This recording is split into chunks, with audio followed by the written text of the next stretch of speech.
Okay, Coach Matthew here, Wellness Collective. Thanks for joining me again, joining us again here. We'll talk briefly today about a nice stretch. Now you're like, stretching, interesting concept, right? Everyone wants to argue their face off about it. I think we just need to listen to our body, and we don't need to push ourselves beyond limits when it comes to flexibility. I think it needs to make sense for how we naturally move in our environment. I think as humans, we're capable of quite a great many of things in terms of both movement and mind and understanding. So I think we can work in this place of fluidity behind flexibility, that we don't want to compromise our spine position to have flexibility occur. I think that's a fair way to start to look at this. So when I want to start to work with a lot of the athletes that are putting a lot of tension on their lower back, they're working a lot during the day, maybe they had a hard workout, maybe they're going for a run, maybe they were just sitting at their desk all day. How do we get some lower back and how do we get some hamstring relief? So we will get a lot of our relief from our movement patterns, but we can find some relief, and I'll show you a couple of positions over time. We're going to start with the hamstring standing stretch bilaterally. We'll arch the lower back, get the knees bent. So hamstring stretch, 50 seconds, minute and a half, 2 minutes, kind of a sweet spot. Maybe you do 2 of them, maybe you do 3 of them, whatever makes most sense. But we find that you should get a little bit of sustained relief, and you should find that maybe my pelvis is like feeling like it's in a better position. I'm not necessarily exposing the lower back, but rather I'm maybe armoring it, and I'm beginning to support some of those behaviors. So standing hamstring stretch.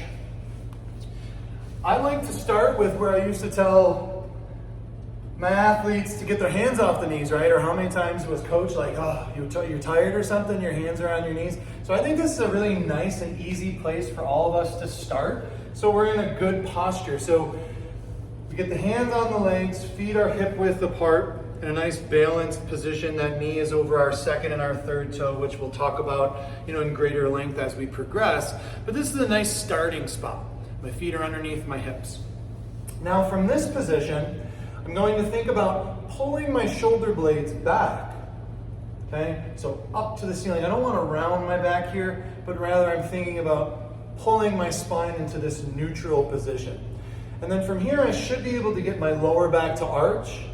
And the goal would be to draw the belly button in, really to like this L3, shooting up to the ceiling behind me. And in and of this position, if I can tilt my lower back, not coming underneath with a posterior tilt, but if I can anteriorly tilt my pelvis, taking a look at these tibia, I want this nice 90-degree angle to start to avail itself between my spine and my femurs, feeling like I'm balanced. As I'm holding this position, just talking to you, I can feel my hamstrings lighting up. They're just starting to shake just a little bit. Now I'm not going to straighten my legs out, but I am going to make an effort to push my knees back to the wall behind me as I'm maintaining this lower back arch. I constantly have to tell myself, re-tilt, re-pull the belly button in, re-straighten the legs, keep those shoulder blades back, and now from here, add another layer, expand the breath. Expand your rib cage.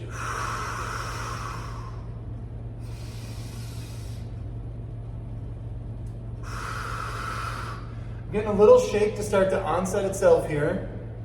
And now if we were to fast forward subjectively, you can hold this, like I said, a minute, minute and a half, 2 minutes. You're gonna come up nice and slow, take your time.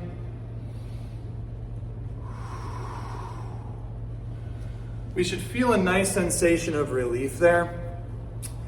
I like that a lot. I think it's something that's readily accessible to all of us. You could do that at any point. Reach down, grab the knees, try to arch your lower back, try to pull your belly button in, try to straighten those legs out just a little bit. Feel that nice stretch in your hamstrings and your glutes. Feel your lower back start to charge up. And this is a nice way that we can grab some low-hanging fruit and immediately implement some good change and not necessarily have to overcomplicate it or need specialty equipment. All you need for that is yourself and just a little bit of time. A mirror is often helpful if you go side, right? So you can see your spine a little bit. Just often for some visual feedback. I think visual feedback is super impactful if you don't have a coach with you. So in this case, try to grab a mirror, try to grab a video, and you should see some really awesome relief. At least that's my hope. So good luck to you, and I hope you feel better. Coach Matthew out.